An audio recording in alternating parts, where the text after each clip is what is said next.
Sabe, irmãos, eu perguntei aqui hoje quem tem promessa. E algumas pessoas levantaram, algumas pessoas não levantaram a mão. Mas se eu perguntasse isso há 3 anos atrás, 10 anos atrás, talvez você que não levantou a mão hoje, você teria levantado a sua mão há 10 anos atrás. Porque você tinha promessa e você acreditava nela. E hoje nós temos promessa, mas não acreditamos mais que ela é real. Aleluia, Jesus.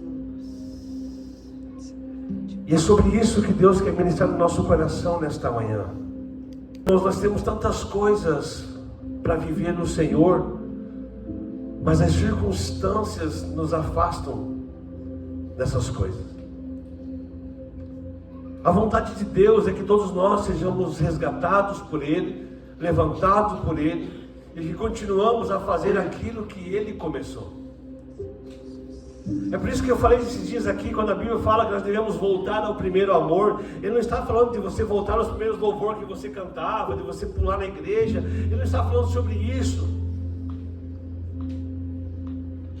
Quando ele fala que nós devemos voltar ao primeiro amor, sabe o que ele está falando? Ele está falando que nós precisamos voltar para Jesus.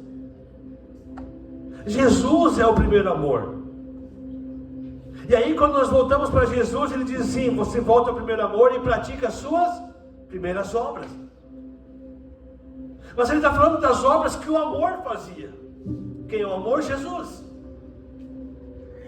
O que Apocalipse está dizendo para mim e para você assim: ei, a igreja se perdeu-se, o evangelho se perdeu-se em algum lugar do caminho. E o que nós vamos fazer é nos arrepender e voltar ao primeiro amor. Se arrepender do quê? E só se arrepende das coisas erradas. Então ele não está falando para mim, individual, para você, não, ele está falando no coletivo, para a igreja. Arrepende-te. Inclusive a carta é para a igreja. Se arrependa. Não é para você voltar para o teu amor individual, quando você pulava, cantava, muitas vezes até mesmo na emoção. Volta-te ao primeiro amor. Vamos para Jesus. Voltar a fazer aquilo que Ele fazia. É disso que Ele está falando. Então quando nós entendemos isso, o Evangelho vai nos levar para esse lugar. Eu tenho falado para algumas pessoas aqui, irmãos, não tem mais para onde você ir. Muita gente que está aqui, inclusive eu, até uns anos atrás, achava que eu podia viver em qualquer lugar, em qualquer igreja, de qualquer jeito. Até mesmo baseado na minha ignorância que eu tinha a respeito do Evangelho. Mas uma vez que nós ouvimos esse Evangelho, a Bíblia diz que nós deixamos de ser ignorantes. Uma vez que você entende que Jesus não é somente um Espírito, mas Ele é um lugar, que nós precisamos estar nesse lugar. Quando você conhece Jesus e aceita Jesus, tudo se fez novo. As coisas velhas já se passaram e tudo se fez novo. Então o Evangelho nos levará a viver isso. Você querendo ou não, você vai viver isso. Ah, mas eu posso ir para outro lugar, pastor, eu não posso nem querer mais vir na igreja. Tudo bem, é uma escolha sua. Mas um dia você vai escutar dele essa palavra dizendo assim: apartai-vos de mim, cara, porque eu não te conheço. Porque ele não te conhece. Evangelho ele é real na sua vida quando você tem essa única certeza, que a vida tem 2 caminhos. Porque o correto é um caminho, mas o diabo colocou outro e vai te levar para o inferno. Jesus diz: eu sou o caminho. Ele diz: eu sou um caminho. Eu sou o caminho. Eu sou a verdade e eu sou a vida. Falamos aqui muitas vezes, a nossa vida ela será eterna depois da nossa morte terrena. Agora, onde nós vamos passar a nossa eternidade? No inferno ou no céu? Então existe algo além dessa terra para nós. Existe algo além dessa vida que você está vivendo. Existe o Evangelho de Jesus que é verdadeiro. Aleluia, Jesus. E eu tenho dito muito nesses últimos dias aqui, e é bom que você escute isso para você entender por que a gente não acredita nessa mesa. Por que nós chegamos aqui nesta manhã carregando com nós os mesmos pecados, as mesmas doenças, as mesmas mazelas, os mesmos medos? Porque nós não acreditamos totalmente nisso. Que uma vez limpo, em Cristo nós sempre seremos limpos. Ah, pastor, mas vamos pecar? Sim, vamos pecar, sim. Mas não podemos permanecer no mesmo. É por este sangue que nós fomos libertos dos nossos pecados. E quando eles foram libertos, vocês foram soltos, vocês foram livres. Vocês não precisam mais voltar para este lugar de pecado. Aleluia, Jesus. Mas o problema é que nós não acreditamos nisso aqui. Nós não acreditamos que realmente Jesus morreu numa cruz. Então, quando a gente não acredita que Ele veio, morreu e foi preparar um lugar para nós, a igreja nunca vai acreditar que Ele vai voltar. Como eu posso acreditar que alguém vai voltar se eu não acredito que Ele foi? Então, o nosso evangelho hoje tem que nos levar para essa cruz, até nos provar de dentro de nós que realmente isso aconteceu, que Ele é real, que hoje Ele habita em nós através do Seu Espírito. Aleluia, Jesus. E aí, irmão, quando a gente não acredita nisso, o evangelho é pregado para nós, as promessas começam a ir embora, ou a gente não vive aquilo que Deus prometeu. Sabe por quê? Porque alguém já disse para você um dia, nos próximos dias você vai viver algo extraordinário em Deus. Eu já disse isso aqui para muitas pessoas. O que acontece? Você vai para sua casa e fica só esperando o sobrenatural acontecer. Quando alguém disser para você, nos próximos dias Deus vai fazer algo na sua vida, você não pode ir para sua casa e cruzar as pernas e esperar. Nesses próximos dias você tem que ir para sua casa, se fechar no lagar e malhar trigo, sem ninguém ver. Amém. Glória a Deus. Aleluia. Quando o Senhor diz, nos próximos dias eu farei algo em você e através de você, nos próximos dias eu farei algo no meio da igreja, é nesses próximos dias que nós temos que nos preparar para receber aquilo que Deus tem. Glória a Deus. Amém? Então você tem promessa de Deus na sua vida. Apenas você foi ensinado de forma errada que essas promessas viriam sobre você. A gente não acredita em nós. Nós precisamos acreditar em nós, irmãos. Acreditar naquilo que nós carregamos. Não importa o que os outros dizem, importante é o que Deus diz a nosso respeito. E quando Deus chega para Gideão, porque Deus já não conseguia achar mais ninguém naquela cidade para salvar Israel, porque muitos criaram cavernas nas montanhas e se esconderam. E é isso que nós fazemos, Dito. Quando nós caímos nas mãos dos inimigos, muitas vezes, a primeira coisa que vai embora é a promessa. O povo de Israel era um povo que tinha uma grande promessa de Deus. Eles têm até hoje uma grande promessa da parte de Deus. Uma nação que tinha uma promessa de Deus, logo cai na mão dos inimigos por causa de um pecado. E aí, quando o inimigo começou a afugentar eles, a primeira coisa que eles fizeram foi o quê? Esquecer da promessa. E nós esquecemos a nossa promessa, irmãos. Primeira luta que vem na nossa vida, você já acha que Deus já não está com você. E muitas vezes o ambiente que você está, a circunstância ruim que você está, é realmente porque Deus está com você. E aí Gideão, daquela forma dele, começou a malhar trigo no lagar, enquanto o resto do povo se escondeu. Irmãos, se nós conseguíssemos ver aqui nesta manhã com os olhos espirituais, nós veríamos uma grande montanha aqui, com muitas caverninhas, e talvez você esteja dentro de uma delas, se escondendo e com medo de viver algo que o Senhor tem na sua vida. Deixa eu falar uma coisa para você, a promessa é maior do que o medo na sua vida. Ela precisa ser maior do que o medo na sua vida. Por favor, entenda isso. Aleluia, Jesus. Precisa. E aí Deus levanta Gideão. Levanta Gideão. E Deus chama ele. E ele levanta dali, troca de roupa, pega uma espada e vai para a guerra. É isso? Não. A primeira coisa que ele faz, quando o anjo aparece para ele, fala com ele. Ele diz assim: rogo-te que não te apartes, até que eu venha a ti e traga o meu presente, e ponho perante ti. E disse ele: eu esperarei até que voltes. Só que presente para Deus, ele aceita como o quê? Sacrifício.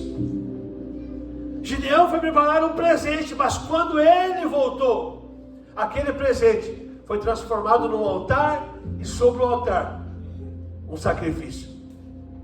Deixa eu falar uma coisa para você: não existe promessa a ser cumprida em nós se não oferecermos sacrifícios. E tem que ser nosso. Não é porque a igreja faz uma campanha e você vem aqui e acha que está oferecendo algo para Deus. Estar aqui na igreja, num coletivo, não é oferecer algo para Deus. Isso é no individual. Você precisa correr para dentro da sua casa e preparar um altar para Deus. Preparar um sacrifício para Ele. O que é isso, pastor? É a sua vida.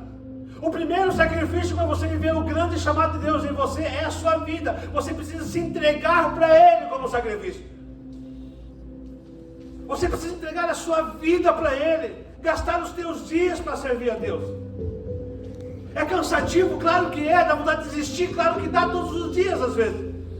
Mas a convicção de Deus que está dentro de mim tem que ser maior do que isso. É muito maior do que isso. Então nós precisamos se tornar um sacrifício para que a promessa de Deus aconteça na nossa vida. Haveria uma promessa sobre Israel, sim. Através de Gideão, sim. Deus chamou ele para viver algo sobrenatural, extraordinário, impossível para um jovem da idade dele, da família dele.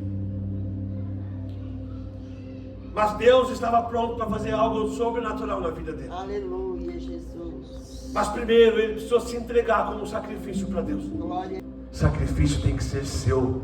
Um tempo de oração tem que ser seu. Um tempo de busca tem que ser seu. Ah, mas o meu esposo não ora. Deus não está falando dele. Deus está falando de você. Aleluia, Jesus. É você, é você. Ah, mas o meu esposo não busca, minha esposa não busca, minha esposa é imprudente, minha esposa é aquilo, os meus filhos são assim. Não, Deus está falando com você nesta manhã. E se ele estiver aqui do seu lado, Deus está falando com ele também. Você precisa oferecer algo para Deus nesses dias. Lembra que eu falei, quando Deus recebe uma palavra que Deus vai fazer algo para você nos próximos dias, você tem que oferecer algo para Ele? Então ofereça algo para o Senhor nesses dias. Aleluia. Depois ele vai lá, o anjo recebe o altar, levanta o altar, o fogo vem e consome. Aqui onde é que está o fogo? Por que o fogo não aparece mais na nossa vida? Por falta de sacrifício. Se tiver meia hora de oração todos os dias, essa semana que está por entrar agora, começando hoje, eu duvido que essa igreja não esteja incendiada aqui na semana que vem. Aleluia, Jesus. Sabe, eu creio que se você fizer isso durante uma semana, meia hora por dia, orando e buscando a Deus, essa igreja vai incendiar. Glória E aqui a Deus. começa um grande mover de Deus em nós e através de nós. Aleluia, Jesus. Eu creio tanto nisso, que isso pode ser real se nós realmente entendemos aquilo que Deus tem para nós. Aleluia, louvado seja Deus. Aleluias. Então Gideão edificou ali um altar. Depois disso, e ele chamou do quê? Paz. Como é que eu posso acreditar num crente, num cristão que não tem paz na sua casa, que não tem paz na sua família? Irmãos, quando você levanta um altar para Deus, aquele lugar se torna um lugar de paz. Amém? Amém. Você está entendendo isso nesta manhã? Glória a Deus. Um altar seu, um sacrifício teu a Deus, aleluia, transformará a sua vida num lugar de paz. Glória a Ti. Então melhor do que dinheiro hoje é você ter paz. Melhor do que ter coisas é você ter paz. E não a paz que o mundo dá, mas a paz que Cristo vos dá. É inaceitável a igreja do Senhor, nesse século, viver um ambiente que não seja paz. Aleluia, Jesus. Ele é a paz. Aleluia. Glória a Deus. Aleluia, Jesus. Ele é a paz. E transformou aquele lugar. E chamou aquele lugar de paz. E é ainda até o dia de hoje. Deixa eu falar uma coisa para você. Que tem paz, o diabo não tem mais poder nenhum para destruir. Aleluia, Jesus. Passou-se centenas de anos e está lá até hoje. Por quê? Porque um lugar de paz, pastora, não pode ser destruído. Aleluia, Jesus. E começa como? Com uma promessa e com um altar. Gideão foi chamado por Deus para uma grande promessa, assim como você foi. Gideão levantou um altar para Deus, que nunca mais deixou de existir. Talvez você não tenha levantado ainda, mas você vai levantar a partir de hoje. Amém, Jesus. E a sua casa, a sua vida será um lugar de paz. Aleluia, Jesus. E é o que aconteceu. Gideão saiu correndo e foi vencer a guerra? Não. A Bíblia diz que a ordem de Deus era que ele fosse até a casa do seu pai e destruísse os altares que o seu pai tinha construído para Baal. Deixa eu falar uma coisa para você. Gideão, quando o anjo aparece, ele fala assim: mas quem é o Senhor? Cadê o Deus que os nossos pais diziam? Um Deus forte, um Deus que nos tirou do Egito, um Deus que fez isso, um Deus que fez aquilo, um Deus que venceu inimigos, um Deus que venceu exército. Cadê o Deus que os nossos pais falavam? Por que nós estamos nesse lugar? Agora nós pegamos o pai de Gideão aqui, Priscila, depois de 7 anos, com um altar de Baal dentro da sua casa.